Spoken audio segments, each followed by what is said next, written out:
नमस्कार दोस्तों, पृथक विचार में आपका स्वागत है। मैं हूं देवेंद्र वर्मा। दोस्तों, दिल्ली भाजपा नेता श्रीमान विजय गोयल, जो कि पूर्व केंद्रीय मंत्री भी रहे हैं, उन्होंने जानलेवा आवारा कुत्तों के आतंक के बारे में विस्तार से चिंता जाहिर की है। और वाकई ये आज बहुत बड़ी गंभीर समस्या बनकर खड़ी भी हो गई है। देश के कई हिस्सों में आवारा कुत्तों के हमलों और रेबीज की बीमारी से होने वाली मौतों की घटनाओं को लेकर सुप्रीम कोर्ट ने स्वतः संज्ञान लेते हुए चिंता जताई है। भारत में आवारा कुत्तों की संख्या तेजी से बढ़ रही है। इनके कारण जनजीवन और खासकर शहरी जीवन पर व्यापक प्रभाव पड़ रहा है।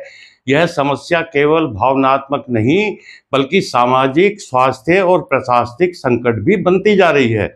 सरकारी आंकड़ों के अनुसार देश में कुत्तों की संख्या 6 करोड़ के करीब है, पर अनुमान है कि यह संख्या 12 करोड़ से भी अधिक है। अकेले दिल्ली में ही 8 लाख से अधिक कुत्ते हैं और हर रोज कुत्तों द्वारा काटे जाने के करीब 2000 मामले सामने आते हैं। मुंबई, बेंगलुरु, कोलकाता, लखनऊ जैसे महानगरों में लाखों कुत्ते सड़कों पर घूमते देखे जा सकते हैं। छोटे शहरों और कस्बों में स्थिति और भी चिंताजनक है, क्योंकि वहां इनकी देखभाल या इन्हें नियंत्रण के कोई ठोस उपाय नहीं है।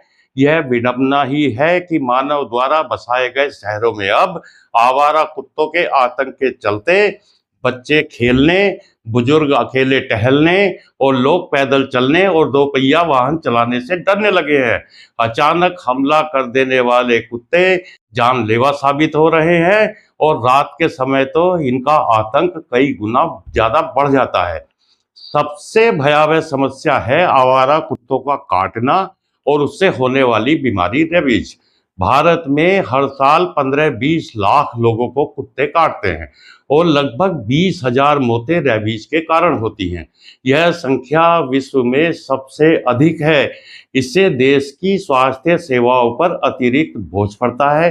कई बार समय पर रेबीज का टीका न मिलने पर पीड़ित को गंभीर परिणाम भुगतने पड़ते हैं। ग्रामीण और पिछड़े क्षेत्रों में तो स्थिति और भी भयंकर है। देश में पशु अधिकारों की बात करने वाले कई संगठन हैं जो कुत्तों के संरक्षण के पक्ष में हैं। वे कहते हैं कि ये जीव निर्दोष हैं, उन्हें मारना या हटाना अमानवीय होगा।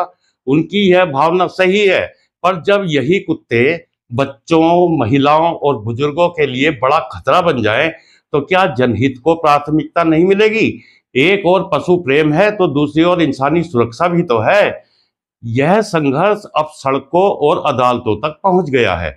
सुप्रीम कोर्ट ने हाल ही में एक मामले में टिप्पणी की कि जिनको कुत्तों से प्रेम है वह उन्हें अपने घर ले जाकर खाना खिलाएं, सड़कों पर नहीं। तमाम रेजिमेंट वेलफेयर एसोसिएशन यानी RWA मांग कर रहे हैं कि सड़कों पर कुत्तों को खाना खिलाने वालों के खिलाफ कार्रवाई हो और सभी आवारा कुत्तों को शेल्टर होम भेजा जाए। शहरों में no dog on street policy लागू की जाए।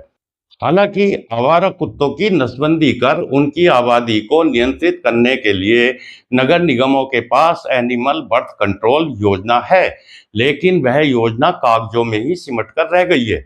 कुत्तों की नसबंदी एवं उनका वैक्सीनेशन ठीक से हो ही नहीं रहा, क्योंकि यह काम मुख्य रूप से NGO पर छोड़ दिया गया है, जिनमें काफी बड़े स्तर पर भ्रष्टाचार है। ABC रूल्स 2023 में संशोधन की तुरंत आवश्यकता है, क्योंकि उसके नियम सोसाइटियों पर अत्यधिक बोझ डालते हैं। इन नियमों में लोगों को कुत्तों को सोसाइटी परिसर में ही खिलाने और उनके लिए जगह तय करने को कहा गया है। इससे अक्सर विवाद भी होते हैं। आखिर नसबंदी के बाद भी कुत्तों को मोहल्लों, सोसाइटियों में ही क्यों छोड़ दिया जाता है? जो कुत्ते आक्रामक या काटने वाले हों, उन्हें तो वहां से हटाया ही जाना चाहिए। आवासीय परिसरों में आवारा कुत्तों पर प्रतिबंध लगना चाहिए, ताकि लोगों की सुरक्षा सुनिश्चित हो सके। लोग मदद के लिए सरकारी विभागों को फोन करते हैं, शिकायतें दर्ज होती हैं, लेकिन कार्रवाई हमेशा न के बराबर ही होती है। कभी कभी परेशान लोग कटखने कुत्तों को भगा देते हैं, तो पशु प्रेमी व्यक्ति या संगठन उनके ऊपर केस कर देते हैं। कुत्ता पालतू हो या आवारा, उसे आदमी से अधिक अहमियत कभी नहीं मिलनी चाहिए। आवारा कुत्तों का हल केंद्र एवं राज्य सरकारों को स्थानीय निकायों के साथ मिलकर खोजना ही होगा। इसके लिए नसबंदी अभियान तेज, पारदर्शी और तकनीकी रूप से सक्षम बनाया जाना चाहिए। पिछले 15 वर्षों से कुत्तों की गिनती ही नहीं हुई है।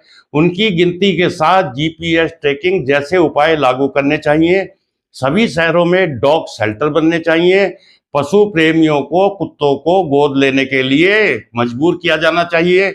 आज यदि हम कैब, फूड डिलीवरी और पेमेंट के लिए ऐप बना सकते हैं, तो आवारा कुत्तों की रिपोर्टिंग और ट्रैकिंग के लिए क्यों नहीं बना सकते? कुत्ते हमारी सभ्यता का आखिर एक समय से हिस्सा रहे हैं। दरअसल कुत्ते वफादार साथी हो सकते हैं, पर जब उनके कारण लोगों की जान खतरे में आ जाए तो सह अस्तित्व की परिभाषा बदलनी ही चाहिए। हमें संवेदनशीलता और व्यवहारिकता के संतुलन से इस समस्या को हल करना होगा। यह इसलिए भी जरूरी है ताकि लोग कुत्तों को नफरत की निगाह से न देखें। केरल सरकार ने तो आवारा कुत्तों को यूथेनेशिया यानी जीवन समाप्त करने वाला इंजेक्शन देने की बात कही है। हमारी गलियां सुरक्षित बने, बच्चे खुलकर खेलें और लोग डर के साए में न जिएं।